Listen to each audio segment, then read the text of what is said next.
தஞ்சை மாவட்டம் கும்பகோணம் அருகே வீட்டின் பூட்டை உடைத்து பீரோவில் இருந்த 20 சவரன் தங்க நகைகள் மற்றும் 20,000 ரூபாய் பணமும் கொள்ளையடிக்கப்பட்டுள்ளது. பாரதிதாசன் நகரில் தேநீர் கடை நடத்தி வரும் அமுல் செல்வம் கொரோனா பாதிப்பு காரணமாக மருத்துவமனையில் அனுமதிக்கப்பட்டுள்ளார். அமுல் செல்வத்தின் மனைவி வீட்டை பூட்டிக் கொண்டு அவரை பார்க்கச் சென்றிருந்த நிலையில் பூட்டை உடைத்து உள்ளே புகுந்த கொள்ளையர்கள் 20 சவரன் நகை மற்றும் 20,000 ரூபாயை கொள்ளையடித்துச் சென்றுள்ளனர். இதுகுறித்து புகார் அளிக்கப்பட்ட நிலையில் நிகழ்விடத்திற்கு சென்ற காவல்துறையினர் விசாரணை மேற்கொண்டனர். ராகுல் காந்தி தாக்கப்பட்டதற்கு எதிர்ப்பு தெரிவிப்பதற்காக உத்தரப்பிரதேச அரசை கண்டித்து கமுதியில் காங்கிரஸ் கட்சியினர் நடத்திய ஆர்ப்பாட்டத்தில் ஒருவர் திமுக துண்டும் அதிமுக கரைவேட்டையும் அணிந்திருந்தது அனைவரையும் குழப்பத்தில் ஆழ்த்தியது. காங்கிரஸ் கட்சியின் மாநில பொதுக்குழு உறுப்பினர் ரமேஷ் பாபு தலைமையில் நடைபெற்ற ஆர்ப்பாட்டத்தில் கலந்து கொண்ட அனைவரும் வாயில் கருப்பு துணி கட்டியவாறு கோஷங்களை எழுப்பிக் கொண்டிருந்தனர். திடீரென இப்படி ஒருவர் வந்ததால் இது காங்கிரசார் ஆர்ப்பாட்டமா அல்லது திமுக அதிமுக ஆர்ப்பாட்டமா என்று அனைவரும் குழம்பி போயினர்.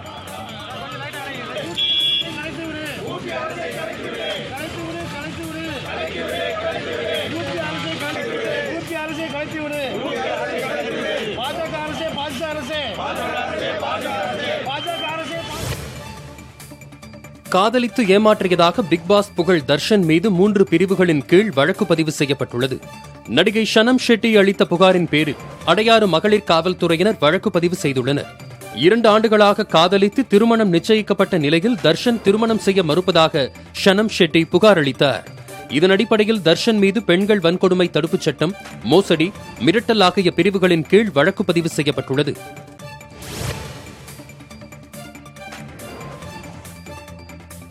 ஆக்ஸ்போர்ட் பல்கலைக்கழகம் தயாரித்து வரும் கொரோனா தடுப்பூசி 6 மாதங்களுக்குள் சந்தைக்கு வந்துவிடும் என தகவல் வெளியாகியுள்ளது. இங்கிலாந்து அரசு அதிகாரிகள் தெரிவித்ததாக தி டைம்ஸ் பத்திரிகையில் இதுகுறித்த செய்தி வெளியாகியுள்ளது. ஆக்ஸ்போர்ட் மற்றும் அஸ்ட்ராசெனகா நிறுவனம் இணைந்து தயாரிக்கும் தடுப்பூசிக்கு இந்த ஆண்டு இறுதியில் உரிய ஒப்புதல் கிடைக்கும் என்றும் இதன்பின் உற்பத்தி தொடங்கும் என்றும் தெரிவிக்கப்பட்டுள்ளது.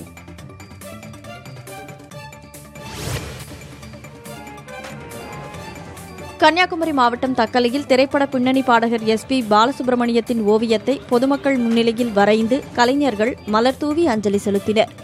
சிறுவர்களுக்கான ஓவியப் போட்டியும் ஏற்கனவே நடத்தப்பட்டு அவர்களால் வரையப்பட்ட எஸ்பிபி ஓவியங்களும் காட்சிப்படுத்தப்பட்டன.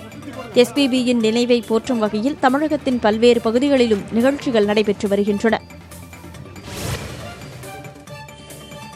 தருமபுரி மாவட்டம் காரிமங்கலம் அருகே 6 லட்சம் ரூபாய் மதிப்பிலான குட்கா பொருட்கள் பறிமுதல் செய்யப்பட்டுள்ளன. காரிமங்கலம் வழியாக பெங்களூரில் இருந்து பல்வேறு பகுதிகளுக்கு தடை செய்யப்பட்ட குட்கா பொருட்கள் கடத்தப்படுவதாக காவல்துறையினருக்கு தகவல் கிடைத்தது.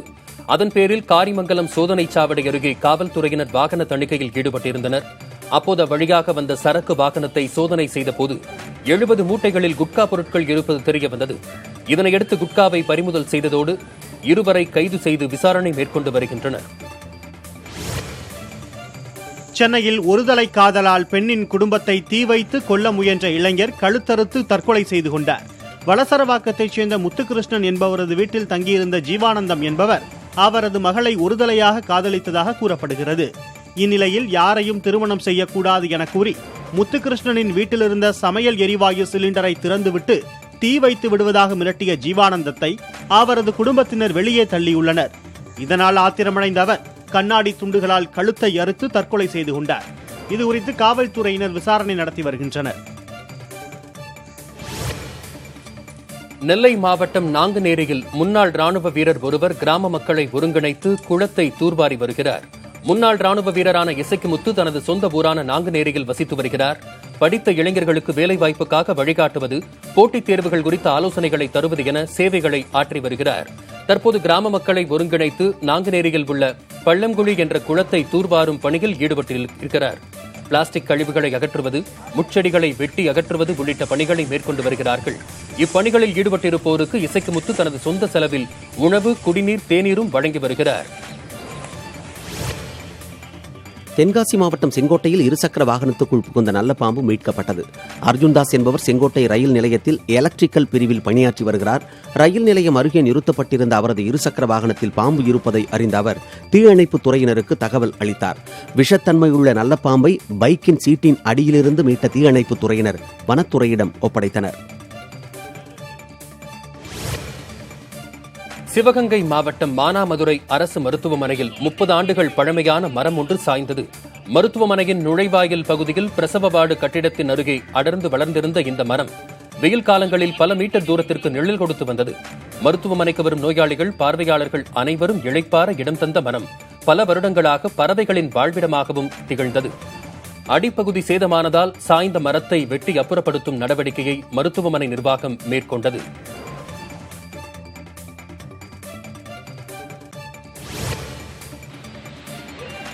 கோவை மாவட்டம் சிங்காநல்லூரில் முதியவர் கொல்லப்பட்ட வழக்கில் சிறுவன் உட்பட 2 கைது செய்யப்பட்டனர். ராஜலட்சுமி மில் அருகே உள்ள குடியிருப்பில் 83 வயதான கிருஷ்ணமூர்த்தி வசித்து வந்தார். இவரது மனைவி, மகன் ஆகியோர் ஏற்கனவே உயிரிழந்த நிலையில் வீட்டில் தனியாக வசித்து வந்தார். இந்த நிலையில் கிருஷ்ணமூர்த்தி தனது வீட்டில் இரத்த வெள்ளத்தில் கிடந்துள்ளார். காவல்துறையினர் விசாரணையில் வீட்டிலிருந்து சுமார் 7 சவரன் நகை, 12,000 ரூபாய் போன்றவை கொள்ளையடிக்கப்பட்டது தெரியவந்தது. இது தொடர்பாக காரைக்குடியைச் சேர்ந்த விக்ரம் மற்றும் 17 வயது சிறுவனை காவல்துறையினர் கைது செய்தனர். நாகையில் 16 வயது சிறுமியை கூட்டு பாலியல் வன்கொடுமை செய்த வழக்கில் முக்கிய குற்றவாளியான சண்முகசுந்தரம் என்பவர் போக்சோ சட்டத்தில் கைது செய்யப்பட்டுள்ளார். வேதாரண்யத்தில் உள்ள தனியார் உணவகத்தில் தாய்க்கு துணையாக வேலை பார்த்த சிறுமியை உணவக உரிமையாளர் சண்முகசுந்தரம், அவரது நண்பர்கள் விஜயன், அரவிந்தன் ஆகியோர் கூட்டு பாலியல் வன்கொடுமை செய்துள்ளனர்.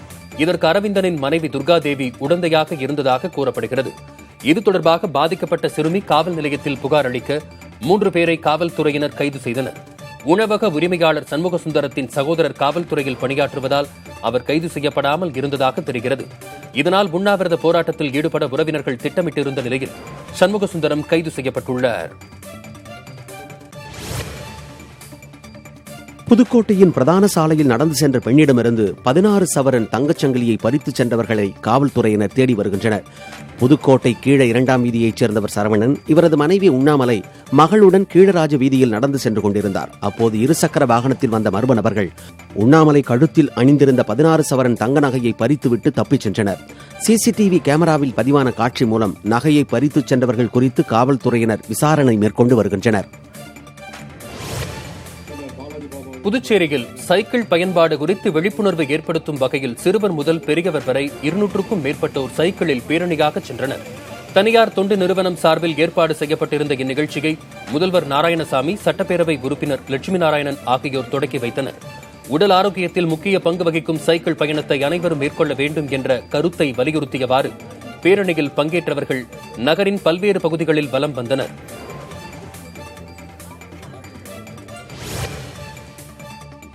மலைகளின் இளவரசியான கொடைக்கானலில் ரம்யமான சூழல் நிலவியதால் சுற்றுலா பயணிகள் குவிந்து வருகின்றனர். கொரோனா பொதுமுடக்க தளர்வுகளுக்கு பிறகு கடந்த வெள்ளி, சனி மற்றும் ஞாயிற்றுக்கிழமை என 3 நாட்கள் அதிக அளவில் சுற்றுலா பயணிகள் குவிந்துள்ளனர்.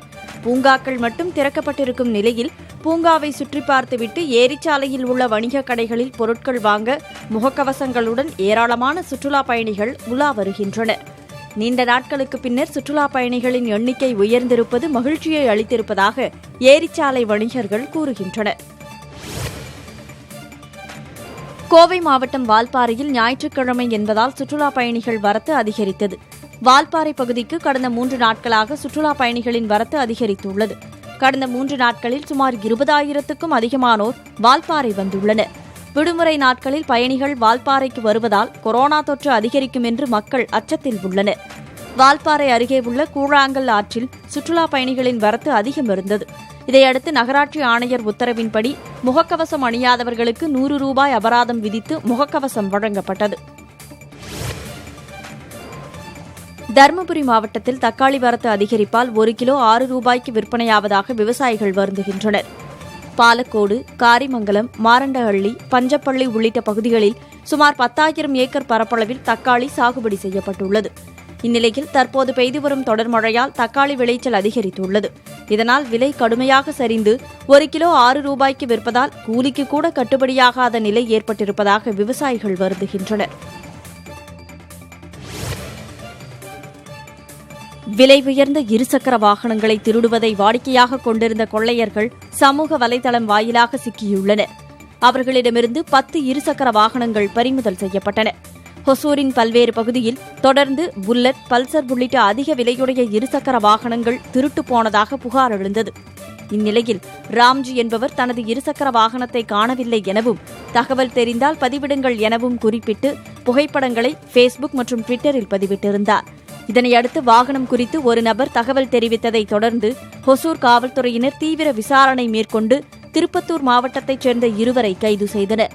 அவர்களிடமிருந்து 8 புல்லட் மற்றும் 2 பல்சர் வாகனங்களும் பறிமுதல் செய்யப்பட்டன. 6 மாதங்களுக்கு பிறகு பட்டாபிராம் மீன் சந்தை இன்று திறக்கப்பட்டதால் வியாபாரிகள் மகிழ்ச்சியடைந்துள்ளனர். கொரோனா பரவலை கட்டுப்படுத்தும் வகையில் கடந்த மார்ச் மாதம் பட்டாபிராமில் செயல்பட்டு வந்த மீன் சந்தை மூடப்பட்டது. இதையடுத்து 5ஆம் கட்ட தளர்வுகளுக்கு பின் சந்தைகளை திறக்க அரசு அனுமதி வழங்கியதைத் தொடர்ந்து இன்று முதல் பட்டாபிராம் மீன் சந்தை மாநகராட்சி சார்பில் திறக்கப்பட்டது. அங்கு ஏராளமான பொதுமக்கள் மீன்களை வாங்கிச் சென்றனர். சேலம் அருகே ஏரி நிரம்பி உபரி நீர் மீண்டும் மாநில நெடுஞ்சாலையில் வழிந்தோடியதால் வாகன ஓட்டிகள் அவதிக்குள்ளாகினர். நேற்றிரவு பெய்த கனமழை காரணமாக கொல்லப்பட்டி ஏரி முழு கொள்ளளவை எட்டி உபரி நீர் சேலத்தாம்பட்டி ஏரிக்கு வந்தடைந்தது. இந்த 2 ஏரிகளும் நிரம்பிய நிலையில் உபரி நீர் சிவதாபுரம் பகுதியில் உள்ள இளம்பிள்ளை சாலையில் 1 கிலோமீட்டர் தூரத்திற்கு வழிந்தோடியது. இதனால் இப்பகுதியில் செல்லும் வாகன ஓட்டிகள் வாகனங்களை இயக்க முடியாமல் அவதிப்பட்டனர். எனவே சாலையில் தேங்கி நிற்கும் தண்ணீரை அப்புறப்படுத்த நடவடிக்கை எடுக்க வேண்டும் என கோரிக்கை விடுக்கின்றனர். கொரோனா பொது முடக்கத்தால் மூடப்பட்டிருந்த கிருஷ்ணகிரி மாவட்டம் போச்சம்பள்ளி வாரச்சந்தை 6 மாதங்களுக்கு பிறகு இன்று திறக்கப்பட்டது. கொரோனா பரவலை தடுக்க கடந்த மார்ச் மாதம் 29ஆம் தேதி வாரச்சந்தை மூடப்பட்டதால் விவசாயிகள் மற்றும் வியாபாரிகள் பெரிதும் பாதிக்கப்பட்டனர். இந்நிலையில் இன்று சந்தை திறக்கப்படும் என நேற்று தண்டோரா மூலம் அறிவிக்கப்பட்டது. இருப்பினும் இந்த அறிவிப்பு சுற்றுவட்டார கிராமங்களை சென்று சேராததால் ஆட்டுச்சந்தை தவிர பிற இடங்களில் பெரிய அளவில் கூட்டம் இல்லை. திருப்பூர் குமரனின் பிறந்த நாளை முன்னிட்டு தமிழக அரசு சார்பில் திருப்பூரில் உள்ள அவரது திருவுருவச் சிலைக்கு கால்நடைத்துறை அமைச்சர் உடுமலை ராதாகிருஷ்ணன் மாலை அணிவித்து மரியாதை செலுத்தினார். சுதந்திர போராட்ட வீரர் தியாகி திருப்பூர் குமரன் அவர்களின் 117வது பிறந்த நாளான இன்று ரயில் நிலையம் அருகில் அமைந்துள்ள அன்னாரது நினைவு மண்டபத்தில் நடைபெற்ற இந்நிகழ்வில் அமைச்சருடன் மாவட்ட ஆட்சியர் விஜயகார்த்திகேயன், மாவட்ட காவல் கண்காணிப்பாளர் திஷா மிட்டல், மாநகர காவல் ஆணையர் கார்த்திகேயன் உள்ளிட்டோர் பங்கேற்றனர். மேட்டூர் அருகே குடிபோதையில் 10க்கும் மேற்பட்ட இளைஞர்கள் ஒருவரை ஒருவர் கற்களால் தாக்கிக் கொண்டதால் பொதுமக்கள் அச்சமடைந்துள்ளனர். மேச்சேரி சாம்ராஜ்பேட்டையில் மதுபோதையில் இரு கும்பலாக வாக்குவாதத்தில் ஈடுபட்டிருந்த இளைஞர்கள் திடீரென கைகலப்பில் ஈடுபட்டு அதன் உச்சகட்டமாக அங்கு கிடந்த கற்களை எடுத்து ஒருவரை ஒருவர் மாறி மாறி தாக்கிக் கொண்டனர். தகவல் அறிந்து காவல்துறையினர் நிகழ்விடத்திற்கு வருவதற்குள் அனைவரும் தப்பிச் சென்றனர். மோதலில் ஈடுபட்ட இளைஞர்கள் யார், எந்த பகுதியைச் சேர்ந்தவர்கள், எதற்காக மோதிக்கொண்டனர் என்பது குறித்து காவல்துறையினர் விசாரணையை தொடங்கியிருக்கிறார்கள்.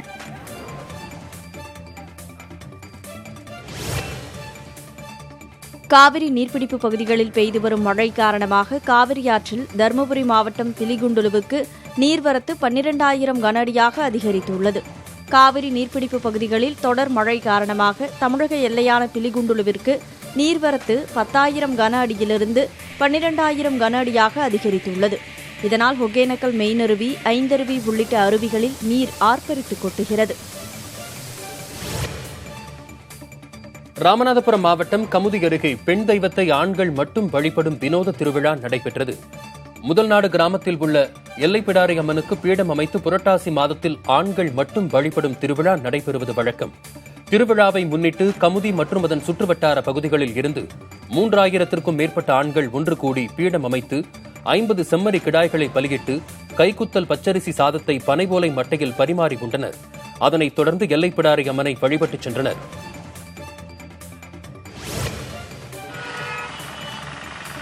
திருத்தணியில் தொடர் பைக் திருட்டில் ஈடுபட்டு வந்த நபரை கைது செய்த போலீசார் அவரிடமிருந்து 11 இருசக்கர வாகனங்களை பறிமுதல் செய்துள்ளனர்.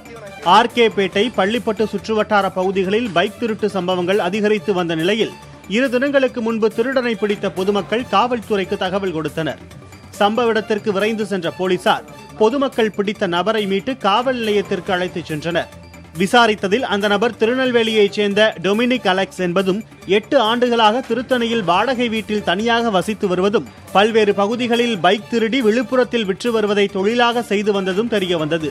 மேலும் அவரிடமிருந்து 11 பைக்குகள் பறிமுதல் செய்யப்பட்டுள்ளன.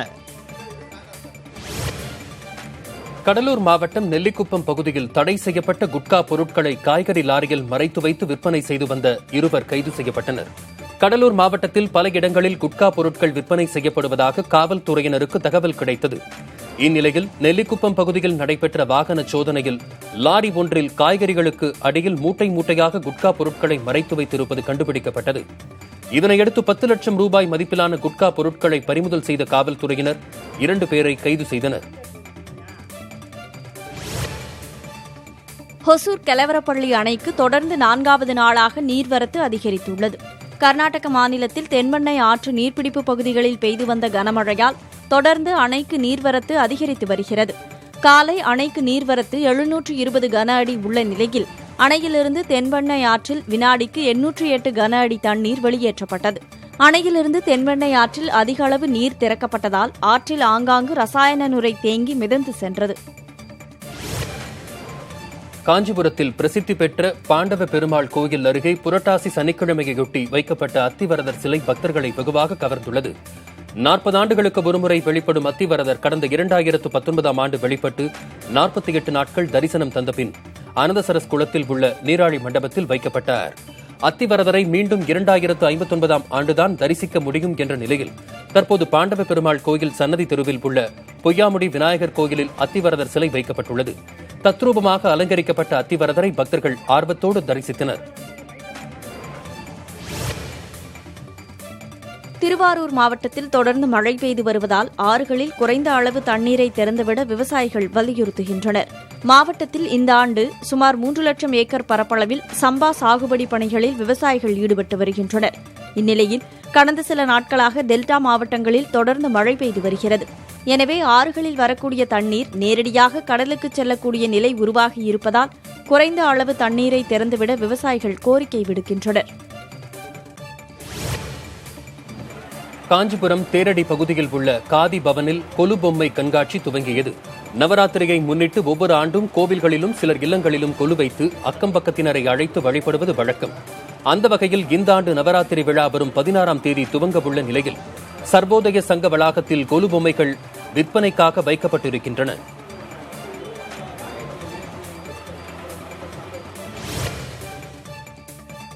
இணையதளத்தை பார்த்து கள்ளத்துப்பாக்கி தயாரித்த 2 இளைஞர்களை காவல்துறையினர் கைது செய்தனர். புதுக்கோட்டை அருகேயுள்ள உடையநேரி பகுதியில் சட்டவிரோதமாக துப்பாக்கி தயாரிக்கப்படுவதாக காவல்துறையினருக்கு தகவல் கிடைத்தது. அதன் பேரில் காவல்துறையினர் நடத்திய சோதனையில் சிவக்குமார், மாரிமுத்து ஆகியோர் கள்ளத்துப்பாக்கி தயாரிக்கும் பணியில் ஈடுபட்டது தெரியவந்தது. அவர்களிடம் நடத்தப்பட்ட விசாரணையில் இணையதளத்தில் வீடியோக்களை பார்த்து துப்பாக்கி தயாரிக்க கற்றுக்கொண்டதாக தெரிவித்துள்ளனர். அவர்களிடமிருந்து ஒரு துப்பாக்கி தயாரிக்க வைக்கப்பட்டிருந்த பொருட்கள் ஆகியவை பறிமுதல் செய்யப்பட்டன. திண்டுக்கல் அருகே நீண்ட அரிவாளால் பிறந்தநாள் கேக் வெட்டி கொண்டாடிய ரவுடி உள்ளிட்டோரை காவல்துறையினர் தேடி வருகின்றனர். முத்தழகுப்பட்டியைச் சேர்ந்த ரவுடி ரூபன் கென்னடி மீது கொலை, கொள்ளை போன்ற வழக்குகள் நிலுவையில் உள்ளன. இந்நிலையில் ரூபன் கென்னடி நேற்று தனது பிறந்த நாளை முன்னிட்டு திண்டுக்கல் புறவழிச்சாலையில் தனது நண்பர்களுடன் இருசக்கர வாகனத்தின் மீது கேக் வைத்து நீண்ட அரிவாளை கொண்டு வெட்டினார். இந்த வீடியோ மற்றும் புகைப்படங்கள் சமூக வலைதளத்தில் வேகமாக பரவி வருவதை கண்ட காவல்துறையினர் ரூபன் கென்னடி மற்றும் 6 பேர் மீது வழக்கு பதிவு செய்து தேடி வருகிறார்கள்.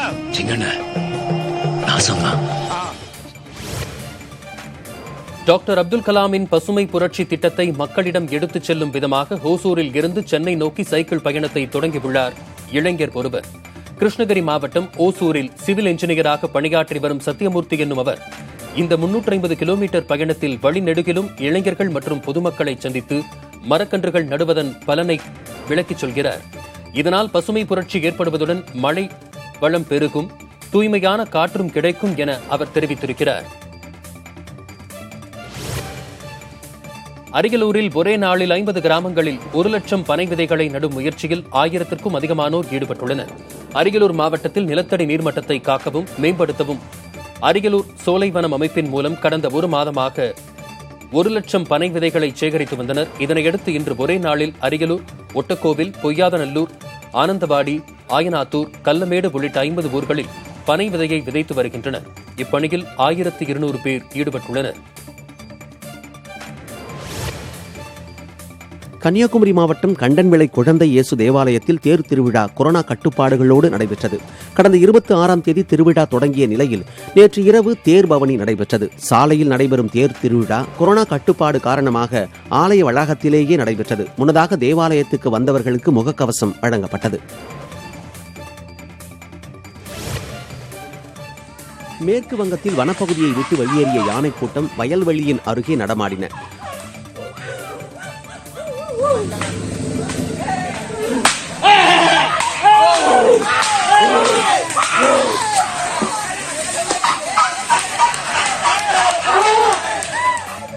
பங்குரா மாவட்டத்தில் வனத்தை ஒட்டிய பகுதிக்கு வந்த யானைகள் அங்கு விளையாடின.